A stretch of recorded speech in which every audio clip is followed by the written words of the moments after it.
Meeting போனதுனால என் பிள்ளை வந்துட்டாங்க. அந்த பணத்தை புள்ள பேர்ல போட மாட்டேன்னு சொல்லி சொல்றேன். அப்படிங்க பிள்ளையே வாங்கிட்டாங்க. என் பிள்ளைய என்கிட்ட இல்லைங்க. வேற ஒரு பொண்ணோட தொடர்பு வச்சுக்கிட்டு பிள்ளைக்கு நான் போட மாட்டேன் அப்படின்னு என்கிட்டதான் சொல்றாங்க. பிள்ளை போய் வாங்கினா எங்களுக்கு விஜய் மாநாட்டுல இறந்துட்டாங்கன்னு தெரிஞ்சதுக்கு அப்புறம் கூட அவன் வரல. பணம் அறிவிச்சதுக்கு அப்புறம் இறந்தவங்களுக்கு எல்லாம் இவ்வளவு பணம் அறிவிச்சதுக்கு அப்புறம் இவன் என்ன பண்ணிட்டான், உடனே வந்து ஜிஹெச்ல வந்து பாடியை கேட்டு ஒரே பிரச்சனை பண்ணி இது மாதிரி 2 பேர்லயும் நாமினியா போடுங்க, பொண்ணு பேர்ல போடுங்க, 2 பேர்த்து எங்க தரப்புல ஒரு நாமினி போடுங்க, அவர் தரப்புல ஒரு நாமினி போடுங்கன்னு இவங்க கேக்குறாங்க. அப்பெல்லாம் போட முடியாது.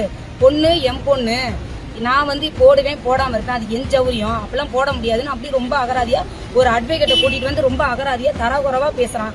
அப்படிங்கிட்டு போய் பாடியையும் நான் தான் கணவர் அப்படின்னு சொல்லி பாடியையும் கொண்டு போய் அவனே வச்சுட்டான். இவங்க என்ன பண்றாங்க, சரி பரவாயில்ல நீ என்னமோ பண்ணிக்க, என் பேத்தி பேர்ல அவனுக்கு வந்த பணத்தை, என் புள்ள செத்த பணத்தை என் பேத்தி பேர்ல போடு அப்படின்னு இவங்களோட கோரிக்கை. அந்த பணம் எல்லாம் வந்து சேர்ற வரைக்கும் எந்த ஒரு இதுவும் சொல்லாம பணம் எல்லாம் வாங்கினதுக்கு அப்புறம் நான் போட முடியாது அப்படின்னு சொல்றான்.